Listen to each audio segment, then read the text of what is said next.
I'm joined in studio by Sage Gauteng coordinator Tendo Mudau. The students to represent Gauteng are Mkiva, Sihle Mandla and Kamo Chabalala. And they run businesses that offer services like cleaning, cooking, plumbing. We'll hear more about those businesses shortly. And they'll be representing Gauteng in the South African competition to be held in Durban on Monday. So Tendo, I'm going to start with you. If that's what I'm understanding correctly, this national competition taking place this week will decide which business or entrepreneurs will go and compete in the global competition in San Francisco. So what is SAGE about? What are the aims? So SAGE basically stands for the Students of Advancement in Global Entrepreneurship.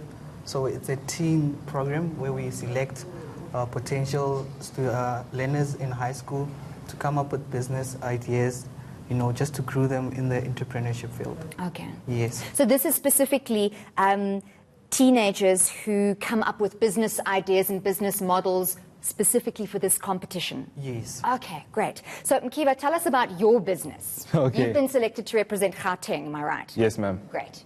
Okay, basically SAGE, Gazer, we came up with a name to emphasize on freedom, right? So what we did, we wanted to create a platform where it's possible for you to self-employ yourself through us.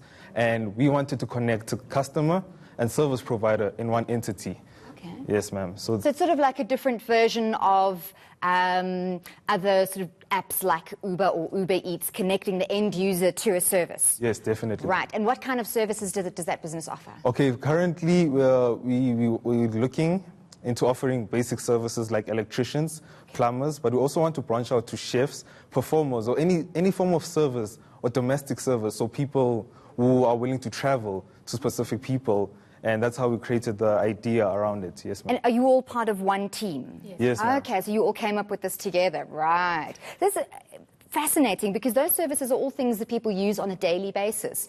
Is that what made you decide to come up with those sort of services, because they're essential services and you'd make more money, create more business that way? Yes, but the problem is, like, it's quite hard to find people in, like, a specific area, like, especially for electricians and stuff like that. So we created this but like this company to sort of group it into one place so that's easier for people to find them. Okay. So it's a collective service offering different bundles. Right. Sihle, what was the most challenging part about coming up with this business model? Basically, I guess in terms of actually participating in SAGE was the challenge, first of all. It's a lot, honestly, in terms of the annual report, the presentation, the slides that we have to do. It's a lot, and you actually need to know a lot. But you know, it's a great experience, I guess, and we're learning a lot. Okay. Yeah. Tendo, tell me, so what are the criteria that this competition judges on? Who gets selected in Durban, or based on what do teams get selected to go to the US? Because that's a big accomplishment. That's a nice box to tick. Yeah, so what SAGE focuses on is creativity, innovation, and giving back to the community. So students are not just coming up with businesses, but businesses that are going to help and better the community and grow our country. Right. And Kiva, is this a functioning business already? Are you making money through it, or is it idea to put a theoretical business together? No, we're not making money through it yet. We still have to finalize a few things. But hopefully after some time, by the end of this year, we should be operating fully.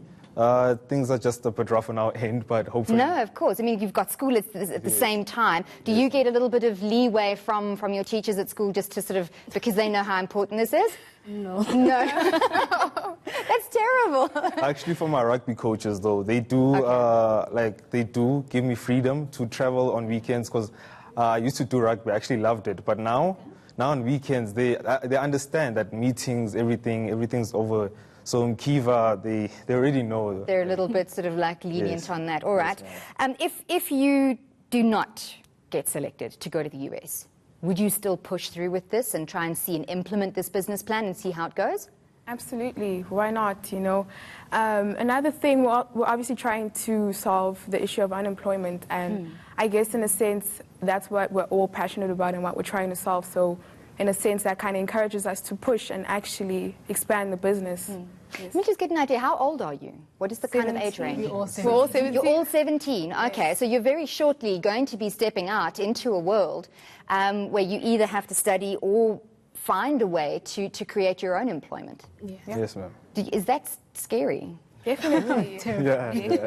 Yeah. Definitely. Well, look, I think what you're doing is amazing in terms of trying to put your own future in your own hands instead of waiting for someone to offer you a job. Are you going to study? Yes. Yes, we are. Okay, great. So, well, look, I mean, running a business at the same time as studying helps you free up your sort of focus on and being able to study, because if you're sort of reliant on bursaries to study, it's going to be quite difficult. Yes. Right, well, congratulations for getting this far. Holding thumbs for you for the Durban competition. What do you have to do in Durban?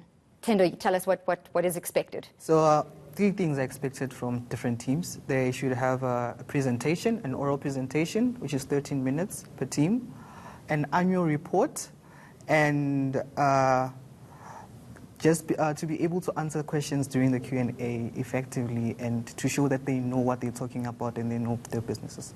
Yes. Great. Do you know anything about your competition, who you're up against from other provinces? No.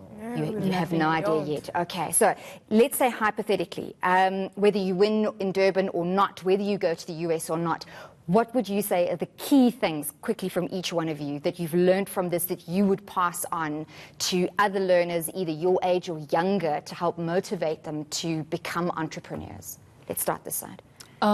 It's more about putting your future in your hands, as you said. So I like knowing that what I'm doing is ensuring my future,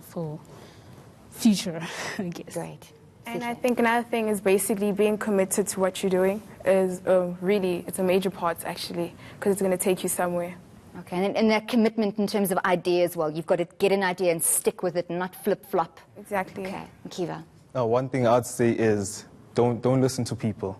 People like criticizing you a lot. That I can say from my end.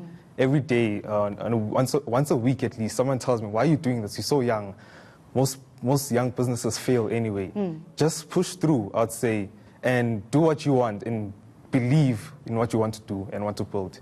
Fantastic. Well, that's great confidence. Best of luck to you. Holding thumbs. Go for it. Believe in yourselves. Thank you very much for joining us. Thank you, ma'am.